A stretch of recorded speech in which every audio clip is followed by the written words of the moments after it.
Belle la moustache et la capuchon. Casito patanilo, mila takatiki buleti. Casito patanilo, mila takatiki buleti. Casito patanilo, mila takatiki buleti. Casito patanilo, mila takatiki takatiki. Casito patanilo, mila takatiki buleti. Casito patanilo, mila takatiki buleti. Casito patanilo, mila takatiki buleti. Casito belle la moustache et la capuchon. This is your time. The time where you take risk. You take chances. Push everything aside that's telling you no. You have the possibility to shape your identity, to construct and build your life into the power you can achieve. Nothing here is progress except you're the only thing that's holding you back. If you want to become successful in life, number one, you got to change your mindset. He said, you don't get in life what you want, you get in life what you are. Develop your communication skills, because once you open your mouth, you tell the world who you are. I believe that all of us are born unique, but most of us die copies. You got to find out what is it that turns you on, what resonates with you. One of the things that I realized and what allowed me to become successful as a speaker, the speaking industry has been hijacked by people who speak to sell, and it's okay to do that and make money. I speak to change lives because somebody spoke and changed my life. So this is my passion. This is my drive. This is something that I feel in my heart. And so the key to that hunger-driven life is a heart-centered life. I didn't do what I'm doing for years because of my programming, because of the culture in which I was raised in. I would see other people with degrees and PhDs and MBAs and credentials I don't have, and I convinced myself I couldn't do it. But Mr. Washington, on that day, we became friends, and he taught me not only someone's opinion of you does not have to determine your reality. He said that you have to work on yourself, and you have to have an unstoppable attitude, and no excuse is acceptable, and you've got to make it a priority, a non-negotiable in your life, and hold a constant vision of what it is you want to achieve. See it accomplished and go all out. Find a way to win. In spite of the setbacks, in spite of the disappointments, in spite of your failures. I tell people when I'm giving presentations, you will fail your way to success. I have a saying is life knocks you down trying to land on your back, because if you can look up, you can get up. Never let a situation or circumstance define your life, no matter what it may be. And understanding that you got something inside of you that's greater than that situation or the circumstance, but you have to constantly believe it, and not only believe it, you have to make decisions and choices every single day that put you a step forward toward what you believe your destiny is.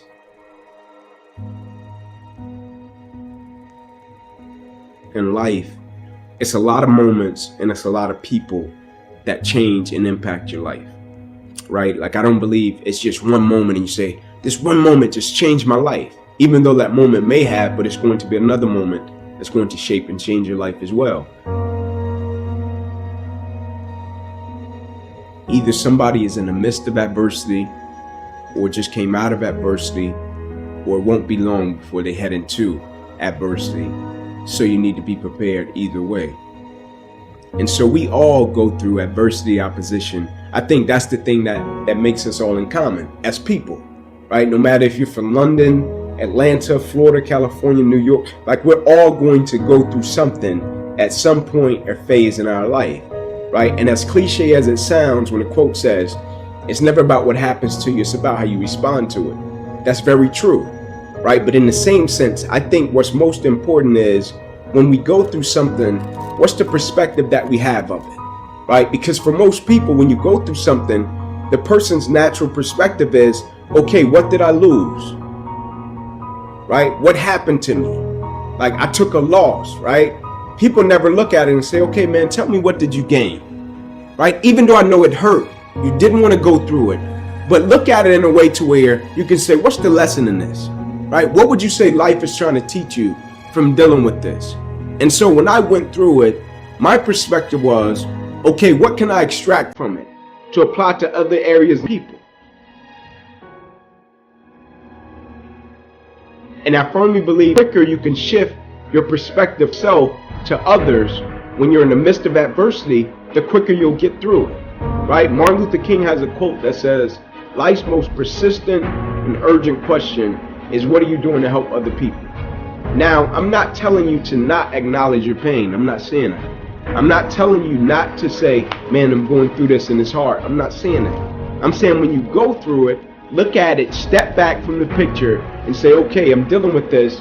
9 out of 10 times, there's somebody else that's either dealt with it or they're going to deal with something similar to this. And if I deal with it in the right way, I can use it to add value to lives of other people. When you live a heart-centered life, deciding that you're going to live a life that will outlive you, you're going to live a life that counts, a life that will build a legacy and change the planet. You know, Horace Mann said, we should be ashamed to die until we've made some major contribution to humankind. Get to know yourself. That I believe that we're taught, be ye not conformed to this world, be ye transformed by the renewing of your mind. Don't live the life that has been given you. When you go for a walk with someone, something happens without being spoken. He said either you adjust to their pace or they adjust to your pace. Whose pace have you adjusted to? And so there are things that we pick up and we think that they're our choices, but they're the choices that we've been programmed by life to do. When we leave our homes in the morning, we're bombarded with over 6,000 advertising hits through Facebook, through Twitter, through Instagram, through television, through our phones and through our communities, and through the computers. And so all of these things are impacting us every day. So if you don't have a program for your mind, then your mind is going to be programmed. You'll find yourself doing things that you did not know, and that they affected you, that they, through marketing techniques and strategies, that they will create a thirst within you. You've got to have someone that can see something in you that you can't see, that can take you to a place within yourself that you can't go by yourself. Stop overthinking everything so much. Realize that while you are trying to do a lot of things in your life at once, and you are trying to be better than you were yesterday, also realize you don't have to try to do anything. You just have to do, and you just have to be. You have to understand the concept of you're not actually really doing anything, you're being done. Each and every day is an opportunity to get something from the day rather than just going through the day. But there are a lot of things that we can't always control. We can't always control the temperature outside. We can't always control what the birds are doing, or what the fish are doing, or what the animals are doing. But we can control what we're doing. We can control who we're hanging out with. So in a sense, we can get some control over the anxiety that we have. And the way that we're going to gain control over those things is to think about some of the hurdles that we may have, some of the things that are blocking us from making quick action.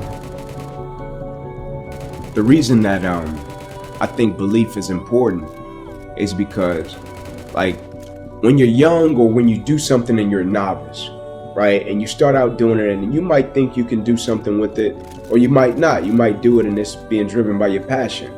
And then somebody comes along that's a little bit older or even more experienced, and they can see it in a way that you can't see it, right? And so I think it's important with belief, because if a person believes in you in a way that you don't believe in yourself, you can rent that person's belief until you get strong enough to possess your own, right? And you use that person's belief to fuel you every single day, right? Because you can have a level of belief with what you're doing, but you can go back to a certain set of circumstances that tell you, nah, it's not going to happen.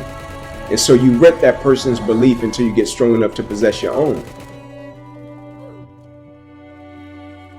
Life is an adventure, and it's going to be a challenge. and get ready because you're going to fail your way to success. You're going to get slapped around by life. And don't spend time complaining about it and telling everybody 80% don't care and 20% glad it's you. I think the number one thing that keeps people from being successful is their fear. A whole bunch of different forms, you know. Sometimes it's about the people around you and how they'll perceive you, you know, because, you know, maybe you grew up in a household where, you know, things weren't accepted, or, you know, maybe your parents didn't accomplish things and then they put that kind of insecurity on you. These are the things that I feel like sometimes it prevents people from being who they want to be, because all it takes is somebody wanting to take a step, you know. And there are certain things that a lot of people in this world are sitting there thinking in their minds and they're just not gonna do.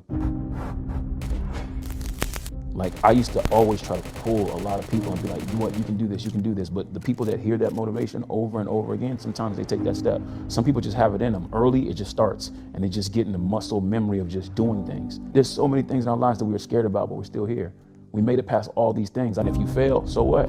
You know, you start over, you do it again. But most people, that fear of failure is the thing that I think prevents them from like really being successful. And then also it's like a lot of other things that are just difficult to do. You know, when you tell people the answer to success, it's a lot of hard stuff.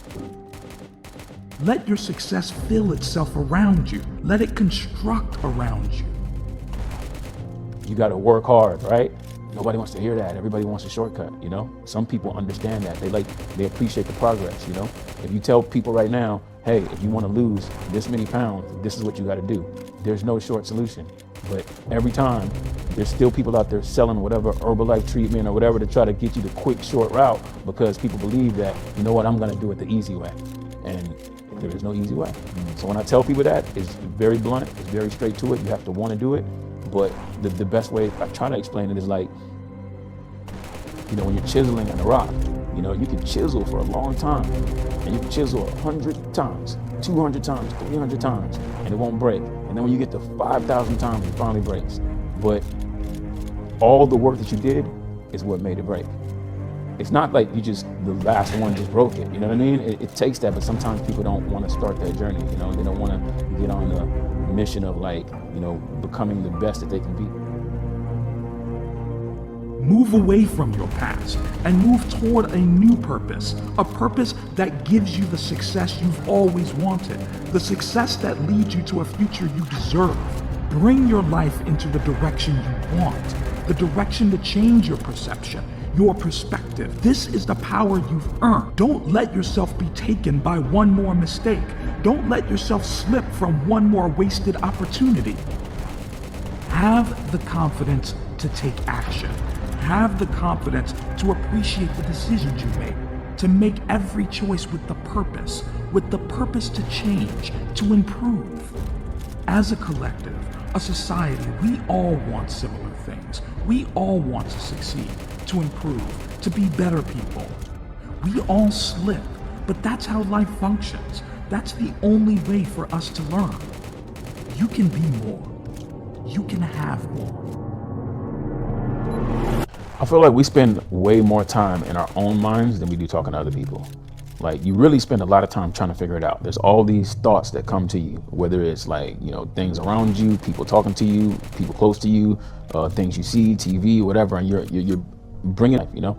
So I think it starts with having some like real understanding of what your strengths are. It's about being honest. You know, a lot of people just aren't honest with themselves. You're telling yourself this thing, but you like, there's so many people that say, oh, I'm gonna be an entrepreneur, I'm gonna do this. And if you really dive down into deep, they don't really believe it, you know? And that's okay, you can unlock that, but you have to figure out how to unlock it. There's a conscience that's sitting right here telling you this thing, and you try to brush it off. You have to be very honest with yourself. And then if you're not, that doesn't mean you can't succeed. It means that now you're very honest, and knowing you're not as good, then you can work on getting good. But if you think you're already good at it, you don't work on it. So I spent a lot of time just reflecting on like, man, what am I good at? Like, I used to think like, I'm going to the NBA. You know, I was unrealistic about it. You know, you start to see people that are way bigger, way faster, and you're not telling yourself the truth. You're just like, no, I'm going to the NBA. You start with doing what you're passionate about, right? Because there are a lot of people that are going through life right now trying to figure it out. Like, man, I don't know what I want to be. I don't know. Like, I was at that moment. It's not about money. I want to make it very clear. The money will come if you focus on passion, you focus on information and relationship. And I'm going to stand on the top of the mountain and sing that all day. And hopefully it has a real impact on people's lives. And I'm going to feel good about that. I'm not going to feel good if I go to the grave as being the only person with the information and the money and I just had all this money. I'm going to feel good if I'm able to impact a lot of people and that don't have access to this information and a good life, a quality life, and they have one. That's awesome. That makes me feel real good. I think the true measure of wealth is happiness, right? Like I really do. And it's not saying that I'm against money. I'm not against that at all. Because you gotta work hard, make your money to take care of your family and be able to bless people. But I think it's a lot of people with so-called wealth and they don't have joy and they don't have happiness, right? And I feel like joy, happiness is peace is the most important things we can possess, right? And for most people, their material possessions, they feel are the most important. For me, when you got joy, when you got peace, when you got happiness, I think that's true wealth because you can't put a price on that. Having a purpose is that thing that makes us tick, that gets us up every day and gets us over the hump of opposition and adversity. And the reason that I champion adversity and opposition is because I think for the most part in life, people pretty much know what to do when things go right, right? Like when things go right, they know how to feel, they know how to act, how to react. But it's when that opposition and that adversity comes and it creates a level of misunderstanding, right? Now the vision is blurred. Now you don't have clarity about what you're supposed to do.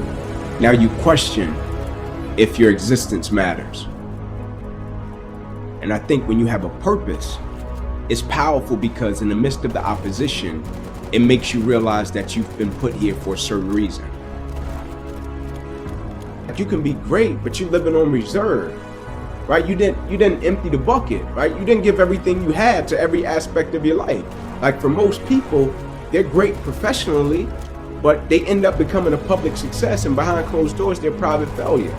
Not because they don't have the talent or the skill set, they don't have the character, right? That they can apply it and be consistent in every aspect of their life and empty out everything they got to everything, right? Now, one would say, okay, well, when do you tone it back, right?